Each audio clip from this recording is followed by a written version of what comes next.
Saya Naulana Chandra, nomor 24. Saya Angkatala Arif nomor 4. Saya Pak Muhammad Tolilullah nomor 13. Saya Fadil Yonatan nomor 15.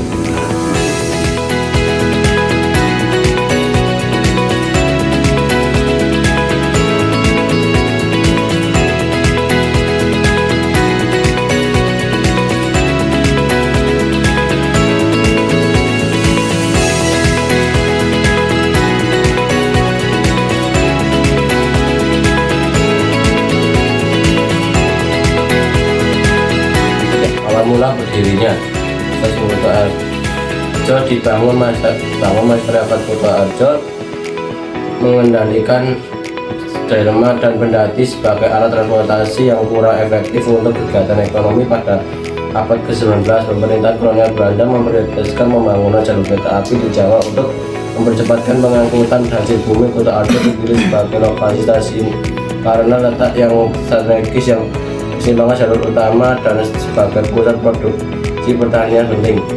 Pembangunan stasiun Kuto Arjo dimulai pada akhir 1880-an dan selesai pada 1891. Melibatkan tenaga kerja lokal di bawah pengawasan Nederland Indische Spoorwegen. Stasiun ini dibangun dengan gaya arsitektur kolonial Belanda yang sederhana namun kokoh dan mulai beroperasi pada 1891. Awalnya stasiun ini melayani kereta barang untuk mengangkut hasil bumi ke pelabuhan, tetapi layanan penumpang berkembang seiring waktu. Keberadaan stasiun Kuto Arjo berkontribusi besar terhadap ekonomi kolonial dengan mempermudah pengangkutan hasil bumi dan meningkatkan ekspor komoditas pertanian. Stasiun ini juga menjadi pusat aktivitas perdagangan lokal, meningkatkan aksesibilitas dan menarik lebih banyak penduduk serta kegiatan ekonomi ke daerah tersebut. Stasiun Kuto Arjo mengalami berbagai perkembangan sejak awal beroperasi di bawah kontrol pemerintah Hindia Belanda melalui Nederlands Indische Spoorwegen. Meskipun digunakan untuk kepentingan militer, fungsi utamanya tetap untuk transportasi masyarakat dan pendistribusian komoditas. Pada era penjajahan Jepang, stasiun ini digunakan untuk kebutuhan militer Jepang. Setelah kemerdekaan Indonesia, stasiun sempat dikuasai kembali oleh Belanda sebelum akhirnya dikelola oleh Jawatan Kereta Api Republik Indonesia atau JKARI, yang kemudian berganti nama menjadi PT Kereta Api Indonesia atau PT KAI. Pada periode awal kemerdekaan, fokus utama adalah memperbaiki struktur yang rusak akibat perang. PT KAI melakukan modernisasi termasuk mengganti lokomotif uap dengan diesel dan listrik, serta meningkatkan sistem keamanan dan perkembangan rute baru. Stasiun Kuto Arjo mengadopsi teknologi modern seperti sistem tiket elektronik, layar informasi digital, sistem sinyal otomatis, layanan wifi gratis, dan teknologi diagnostik canggih. PT KAI juga merancang revitalisasi fasilitas penumpang, pembangunan area komersial baru, peningkatan kapasitas jalur kereta api dan terminal kargo, serta integrasi dengan moda transportasi publik lainnya. Stasiun Kuto Arjo membawa dampak sosial dan ekonomi yang disignifikan bagi masyarakat sekitarnya. Berikut adalah beberapa dampaknya. Yang pertama, meningkatkan aksesibilitas dan mobilitas. Stasiun ini memudahkan masyarakat untuk berpergian ke berbagai daerah di Jawa Tengah, memperluas jangkauan aktivitas sosial, ekonomi, dan budaya. Yang kedua, membuka peluang kerja. Menghadirkan stasiun menciptakan banyak peluang kerja, baik sebagai petugas stasiun, pegawai kereta api, pedagang kaki lima, maupun dalam sektor pariwisata dan jasa.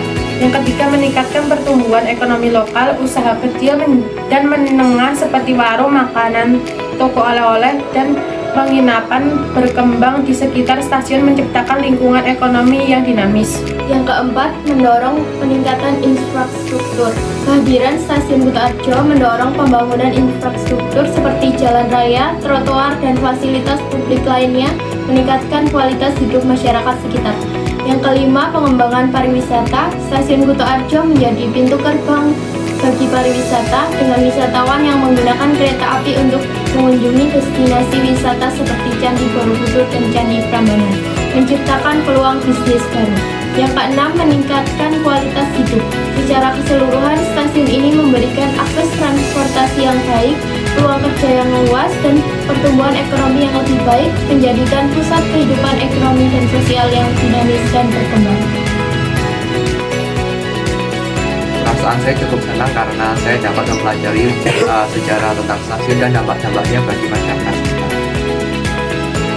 Perasaan saya cukup senang mempelajari tentang sejarah stasiun, walaupun ada sedikit hambatan di sana. Dan pelajaran yang saya dapatkan adalah saya lebih mengetahui tentang sejarah stasiun. Dan pelajaran yang saya dapatkan adalah sangat senang dan banyak hambatan yang saya alami. Dan pelajaran saya dapatkan adalah saya dapat mempelajari sejarah-sejarah di stasiun Kutarjo. Perasaan saya senang karena saya bisa dapat memahami sejarah stasiun Kutarjo. Perasaan saya senang karena dapat mengetahui sejarah tentang stasiun dan hal-hal yang berkaitan dengan stasiun. Perasaan saya sangat senang, ada juga, dan pelajaran yang saya dapat itu bisa mempelajari berbagai macam sejarah dan berkembangnya stasiun Kutarjo.